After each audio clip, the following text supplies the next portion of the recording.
And here we are again with another podcast of traveling actors with your host, Deaton Gabbard and Brandon Wall. Welcome in.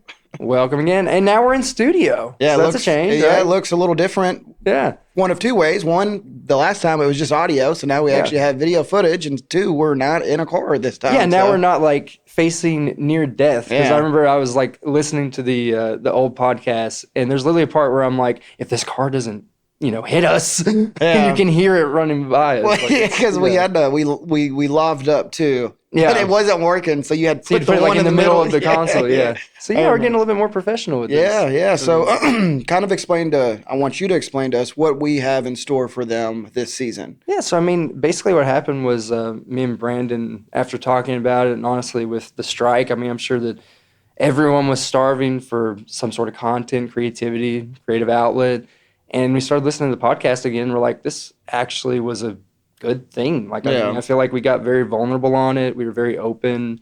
And it was also, too, when we first started to actually, book real things. And I say real things, like bigger things, I guess I should say. Yeah. And we were traveling more. So it was a time where we were trying to transition into local indie stuff into actual bigger production. So since then I booked my first SAG speaking role, and you booked a network TV role that we're going to talk about in another episode. Yeah. And things are progressing even with the strike. Yeah. So tell me a little bit about how the strike affected you, Brandon, specifically. Me, it was actually a good thing. And I say that because I've been acting for 12 years off and on, but for the longest time now. Old. That's what he's trying to say. For the longest time now, I feel like it's just been one thing after another with acting. Yeah. And with the strike, it gave me a little bit of a break to step back and just be like, okay, I want to do what I need to do with my life right now and then jump back into acting when it starts back up. So it kind of gave me a breather, I guess I should say, and focus on work and doing all my family and doing all that stuff. And then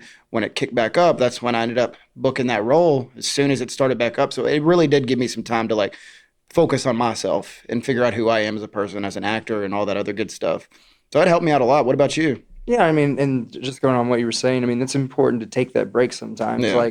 I remember I was talking to someone on Facebook a couple days ago, actually, where they were saying they were like, how do you handle a 9 to 5, 50-hour work week and do film and stuff? And I basically was like, you can't.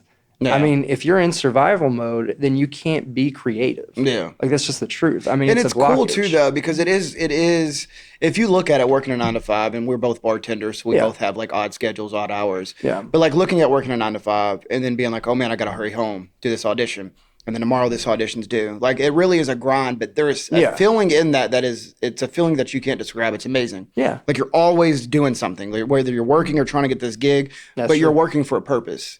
Yeah. So it's a good feeling to just be able to be like, yes, I just worked 8 hours, but now I have to do an audition, because it gives you another dynamic in that audition as well. You're like, I'm exhausted. Yeah. I don't want to do this right now, but I have to, That's true. So I think it's just if you're always on that grind, you just feel fulfilled. Yeah. At least I'm doing something. And that's kind of the thing with me, which I want to talk to you about your perception of making it. Because I'm sure anytime, we've started telling people at the bars that we work at, that we are actors. At some point you can't really hide it anymore. Yeah. When I first started working there 2 years ago, I tried not to say anything about it. Because that's not my entire personality, honestly. Yeah. And when I'm at work, I'm at work. That's a completely separate thing. Yeah. But I actually had the Buckle Up Kentucky commercial that was a local one around here that played everywhere, to the point that people were like, are you an actor or were you in a wreck? Yeah. Because I had the stuff on my face and stuff. That's funny. It really is fun. It's and I did the same thing too. It's cool to tell people about acting, but then you get the same questions too. What have I seen you in? What have you been in? Have I seen something or what's your next thing? It's the same questions over. It's very redundant. So I'm just I try to stay away from telling people that. But like you said, now it's kind of hard because we're doing bigger things now, whether it's commercials or TV, film, whatever. So it's kind of hard to hide that now. Yeah, and which is cool. It's a cool thing. That in between phase of we're starting to book kind of bigger stuff, but for a while there was also just kind of waiting for stuff to come out. Yeah. Because I still have 7 features that are coming out this year. Yeah, exactly. It's literally just kind of the waiting game at this point. And then for us too, it's kind of hard because you do have to wait for that stuff. Yeah. To come out. And, you know, when we were first starting out, we weren't getting a lot of stuff. So when we did get stuff, we were like, okay, now we have to wait for it to come out. Yep. Now we have to wait, and I want to put this on my reel. And so now we have a good portfolio and resume that we've built, and now we're able to get that together, and it looks great, and we send it off now. And we are in a point of our life now where we can pick and choose what we want to do or what, you know, we don't want to do, or if this isn't paid, like, oh, I'm not going to do this now. Whereas before we used to do that stuff all the time. Yeah, that's true. Yeah.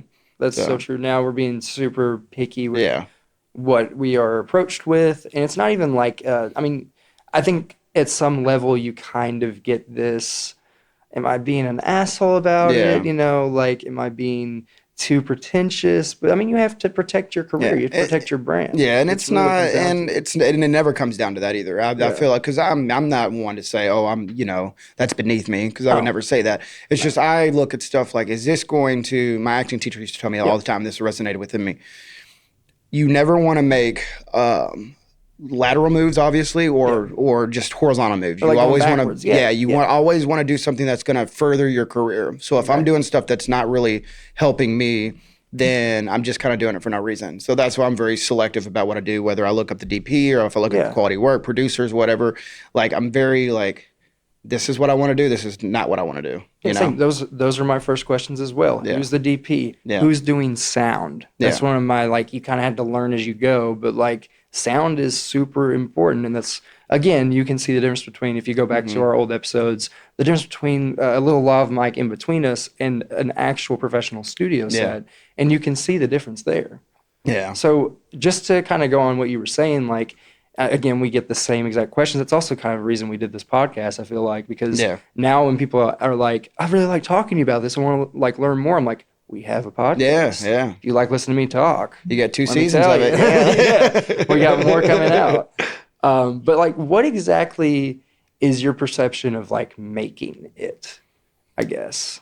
It's a weird, like, when do you concept. Feel like, I don't think I don't think I'll ever feel it, honestly. No, I don't think I will ever be to the point where I'm like, okay, this is it. Like, I'm here. I will say that when I did book that thing, we'll talk about here a little later.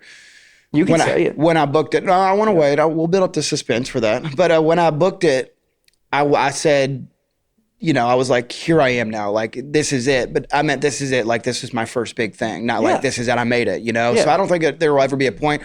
To me, making it is just working regular. Yeah. Like, not having to work that 9-to-5 job you were talking about. Being able to just not work at all and do what I love to do, acting, and making a career out of it. That's when I say that I made it.